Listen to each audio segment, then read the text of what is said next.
Hello friends, good evening. Asa खालामो नोंथांमोना बयबो मोजाङै दङ। दा बयखौबो बरायबावबाय Bodo Job Info YouTube चेनेलाव। दा जाय नोंथांमोना भिडिअ नायनो मोजां मोनो सो नायबाय थादो आरो लोगोसे जायफ्रा गोदान चेनेलाव साबस्क्राइब खालामना लानो हागोन मानोना जेब्लायबो सरकारि साख्रिनि आपडेट नोंथांमोना बर' रावजोंनो मोननो हागोन।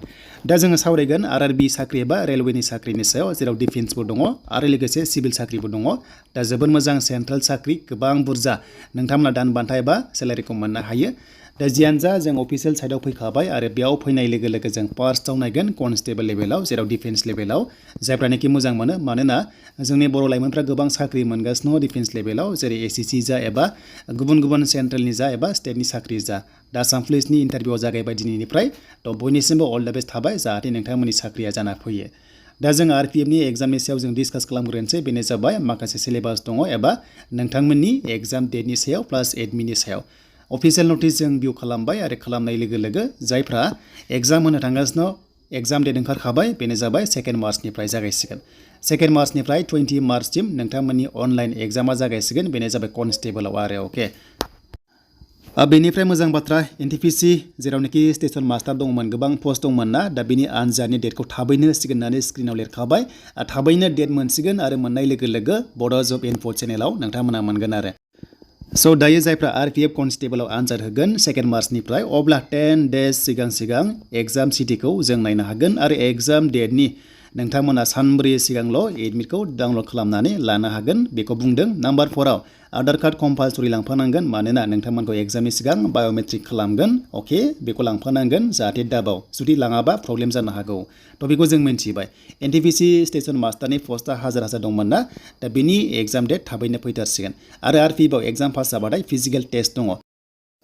सो दानिया जायफ्रा डिफेन्सआव मोजां मोनो अब्ला नोंथांमोननि थाखायबो मोजां साख्रि दङ सिभिल जाबाय बेनो जाबाय नोंथांमोननि ग्रुप D सो बे ग्रुप D अनलाइन जागासिनो दङ आरो लास्ट डेटआ 22 फेब्रुवारि अके सो बेनिफ्राय एग्जामा नोंथांमोना एप्रिल मेआव जानाय चान्सआ दङ बेनो जाबाय अनलाइन जागोन बेयावबो आरो बेयावबो एग्जाम पास जाबाथाय नोंथांमोना मा फिजिकेल टेस्ट दङ अके सो एप्रिल मेआव आनजाद जानाय चान्सआ दङ। दा ओरैबायदि सिलेक्सन प्रसेसआ फार्स्टआव अनलाइन एग्जाम जागोन आरो बेयाव पास जाबाथाय फिजिकेल टेस्ट लागोन दा बिनि भेकेन्सिया अभारअल अल इन्डिया 32,000नि बारा दङ बाट जोंनि नर्थ इस्टआव 2,000नि बारा दङ प्लास नर्थ इस्टखौनो रानदों नालाय आसाम स्टेटआव 600नि खाथियाव दङ पस्टआ सो बेयाव मेल फिमेल गासिबो 10 पास जानाय लोगो लोगोनो हागोन।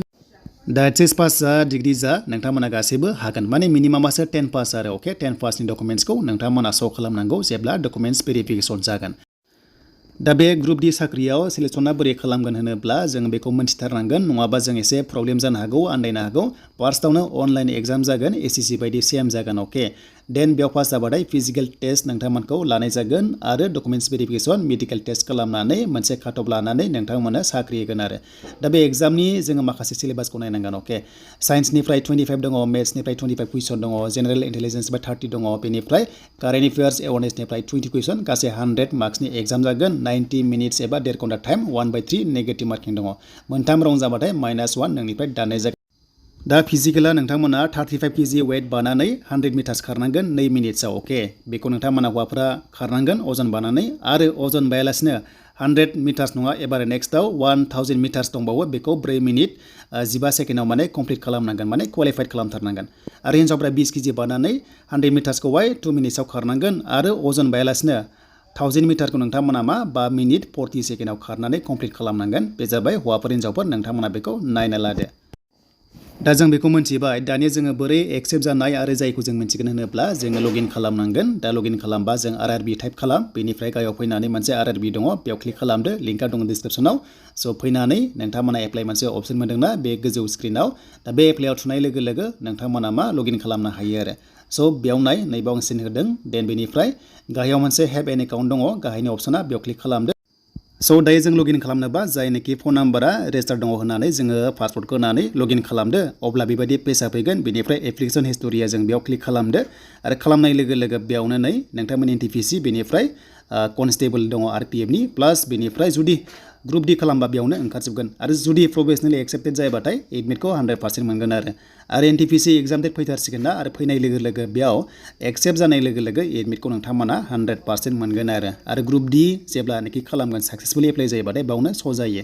दा बेनो नोंथांमोननि थाखाय लेटेस्ट आपडेट नेक्स्टआव एडमिट फैनाय लोगो लोगो चेनेलाव नोंथांमोना भिडिअ मोनबाय थागोन।